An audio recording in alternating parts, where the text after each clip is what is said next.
Today we're going to show you how we back-sweeten and bottle our mixed berry wine. Now come on, Miss Shane, let me teach you something. So it's been 3 weeks for our mixed berry wine, and the fermentation has completely stopped. You see there's no more bubbles going through. So what we're going to do today is we're going to scoop out the fruit and get it off of the wine and keep it in a bowl. And then we're going to siphon the rest into another container with our auto siphon, which we'll show you how to use. So first things first, let's get this lid off. It's stuck on there, it's been a while. It's still a lot. No. That we have lost a lot recently because we put a little bit too much in the beginning and it started to bubble out of the airlock itself. It was over pressurized and overfull. It's why our bucket is so messy. Yeah, you can see it's kind of stained all around the side. So what we're going to do is just take some of that out. Oh, you want to do that? Oh, I was just getting up just in case. Okay. Now you can reuse this fruit. This is perfectly usable. Last time me and Mason made a blueberry wine, and we scooped off the fermented blueberries off the top and bagged it and froze it for later use. And he made, what was it, cupcakes? Yeah, I made like a blueberry lemon cupcake. It was delicious. Now, we're not really going to say none of this time around. They're too mushy this time. Yeah, everything's kind of dissolved into a paste. There's no more fruit. But we're still trying to get most of the solids out.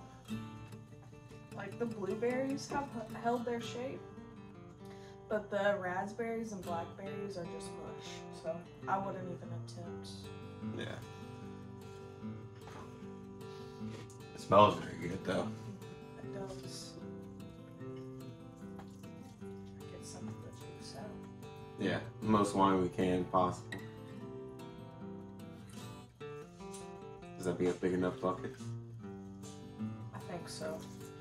Now the fun thing about it, if you go back and look at the other video, we had 2 bowls of fruit. We had 16 pounds.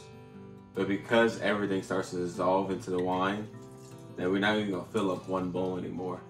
All the fruits have just shrunk and squeezed out dry. It is a really pretty color. Oh yeah. I'm curious was looking at clear container. Now, we're not gonna keep it in this container, sadly. I bought these 5-gallon jugs at Walmart. Thinking, oh, it'll be so nice to see when our fermentation gets clear, because this is see-through, unlike our bucket. But what I didn't notice, it has all these ridges, which all the sediment, which makes your must very cloudy. When it settles, it normally settles at the bottom, but in this kind of container, it gets trapped in these rims.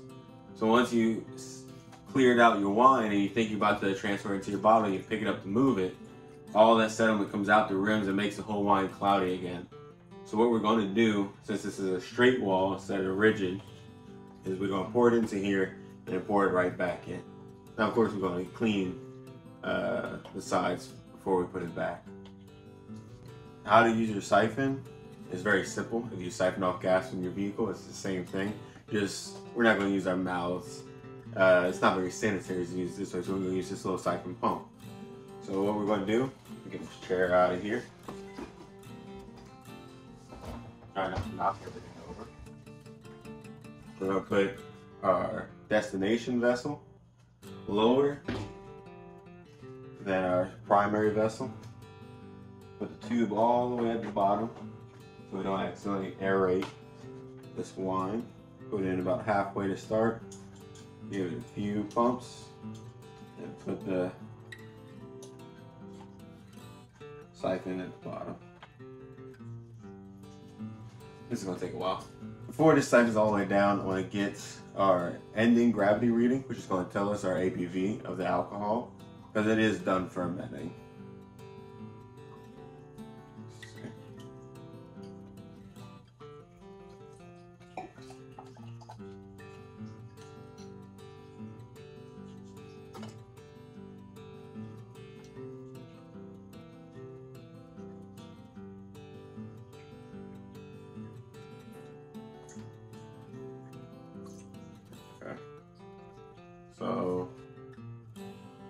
This isn't even floating.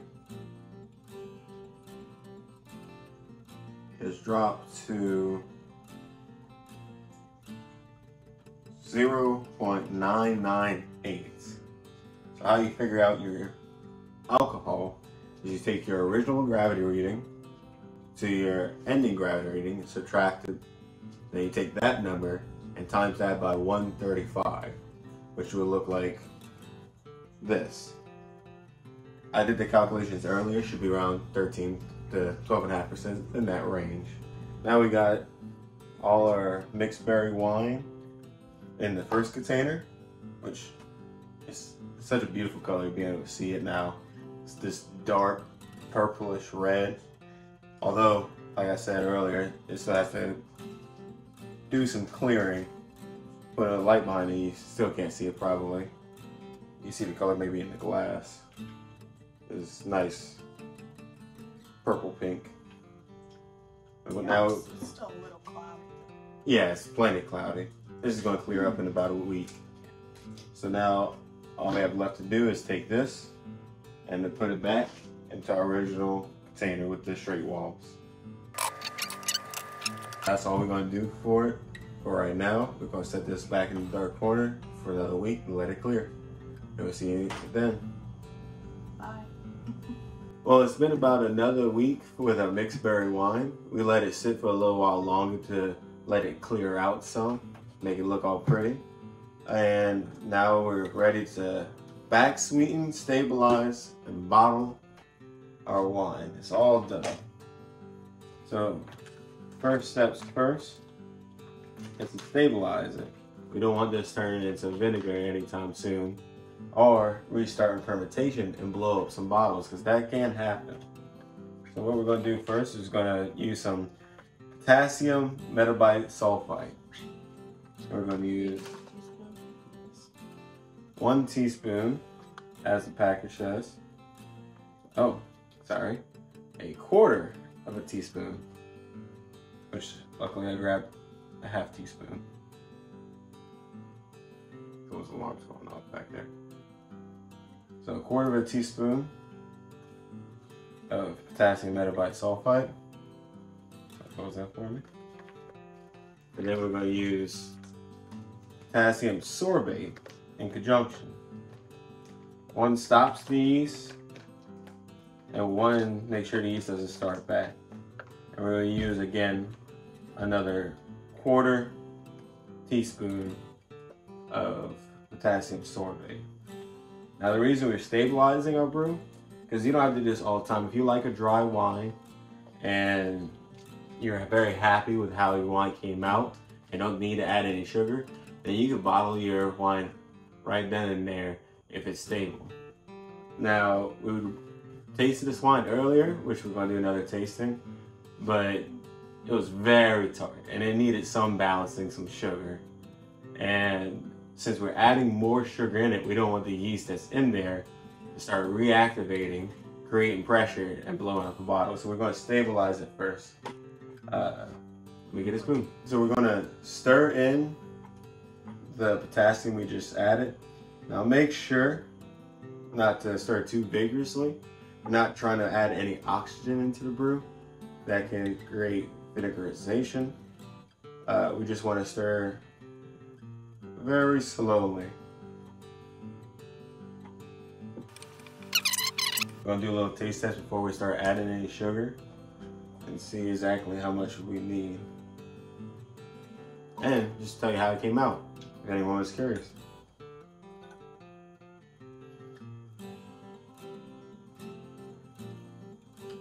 What do you think of that? It smells like juice you'd buy at the store. Just, I don't know why it smells like grape juice. There's no grape in it. It's like blackberry and grape. I couldn't like put my finger on what it tasted like. I mean, it smelled like. Well, and tasted. It just smells and tastes like juice. I do think the raspberry, out of the 3 berries we put in, definitely is on the forefront of everything.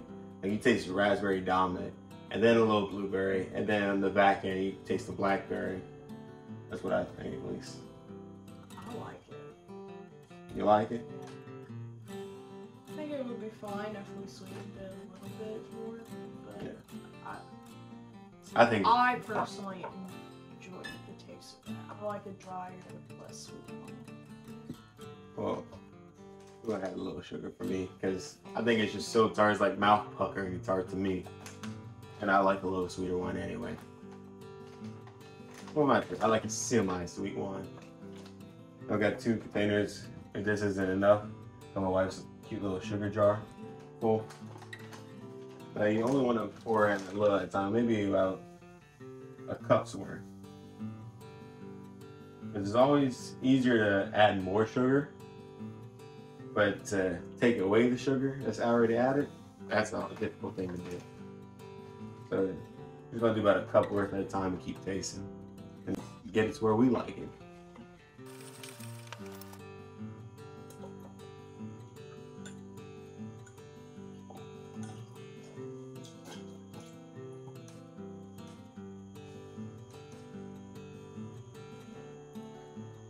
Still a little bit more, I think. It's still too tart. Yeah, I want some. When you add a little bit of sugar, some of the other flavors come out. Like it becomes a little bit fruitier as well.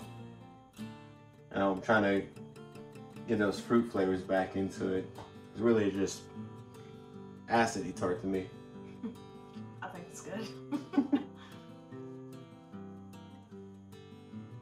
Oh, would you mind if we sweeten it a little bit more, or you want it like this? Try another cup. You could do it a little bit more. Alright, let's try another cup. Let's try that.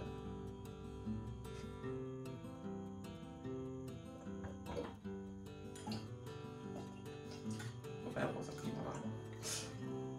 I think I need to get another one. Yeah, there's a little crack in our wine thief. Makes it bubble out weird.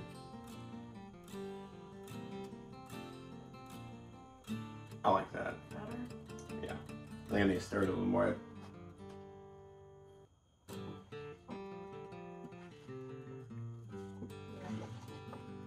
I don't know. I'd say if you add more, like maybe don't even. Okay. Like maybe half. Alright.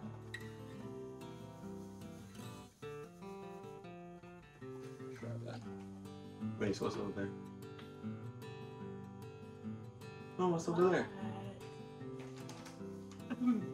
Stop! It scared me. I thought there was a roach. No more roaches while we're making wine. Well, You're that's not what bad you get you, for fucker. scaring me. Are you? So what? 12% is about. Went down a little bit because we added sugar.